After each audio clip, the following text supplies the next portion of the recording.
Guys நீங்க பார்த்துட்டு இருக்கிறது ஒரு பழைய காலத்து தண்டர்பர்ட் சார் நம்மளோட existing customer. First of all thank you அண்ணா, பிகாஸ் இவங்க கொடுத்த ஆப்பர்ச்சுனிட்டினால தான் ஃபர்ஸ்ட் டைம் தண்டர்பர்டை ஹார்லி டேவிட்சன் பண்ணிருக்கோம். ஏகப்பட்ட வண்டி பட் ஃபுல்லா ஒரு செக்ஸி பிளாக் கலர்ல ஃபர்ஸ்ட் டைம் பண்ணிருக்கோம். ரொம்ப சூப்பரா அவுட்புட் வந்திருக்கு அண்ணா. உங்களோட சப்போர்ட்னால ஏகப்பட்ட விஷயங்கள் இதுல பண்ணிருக்கோம். எப்படி வந்திருக்கு அண்ட் ஒர்த்தான மெட்ராஸ் பைக்? பக்காவா இருக்கு பைக். ஆக்சுவலா எக்ஸ்பெக்டேஷன் வந்ததோட ரொம்ப ரிச் லுக்கா இருக்கு எனக்கு.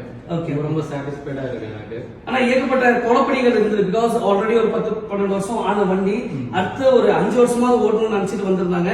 அண்ட் இப்போ நான் சொல்றேன், இந்த வண்டி அடுத்த 10 வருஷம் ஓடுறதுல எந்த ஒரு மாற்று கருத்துல ஜஸ்ட் நம்ம ப்ராப்பரான சர்வீஸ் பண்ணணும். அண்ட் எது ரொம்ப நல்லா வந்திருக்குன்னு ஸோ இந்த பேட்டர்ன் வந்து ரொம்ப எனக்கு பிடிச்சிருக்கு. இந்த டேங்க் பிளஸ் இந்த சீட்டோட அந்த ஸ்டைல் லுக் வந்து நான் ஆக்சுவலா பண்ணும்போது நல்லா சூப்பரா இருக்கு. ஓட்டும் போது ஒரு மாதிரி ரிச் லுக்கா இருக்கு. ஓட்டும் போது நல்லா இருக்கு, ரொம்ப நல்லா இருக்கு. டிஃபரெண்டா நம்ம தண்டர்பர்ட் ஓட்டுறத விட இது இன்னும் அதோட சூப்பரா இருக்கு. எனக்கு டிஃபரெண்டா நல்லா. ஓகே, யூசுவலா ஒரு அந்த தண்டர்பர்ட் ஒரு 10 வருஷம் ஓட்டிட்டீங்க. இப்போ இது ஒரு வேற வண்டி மாதிரி செட்டப். அது இது வேற ஒரு நியூ பைக் வாங்கணும் ஃபீல் இருக்கு. ஓகே, ஹார்லியே வாங்கினா எப்படி இருக்கும் அந்த ஃபீல் இருக்கு. சிகைஸ் அண்ணன் சொன்ன மாதிரி 10 வருஷம் அதை என்ஜாய் பண்ணிட்டாங்க. அடுத்த 10 வருஷம் இதை பண்றதுக்காக தான் நம்ம பண்ணிருக்கோம். ஆனா எனிவே ஆல் தி பெஸ்ட், எல்லாம் பாசிட்டிவா நடக்கட்டும்.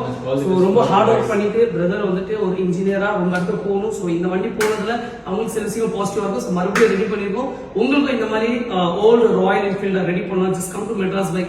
We are here to customize your dream bike. Thank you so much guys. Thank you for okay, நன்றி technician, all technician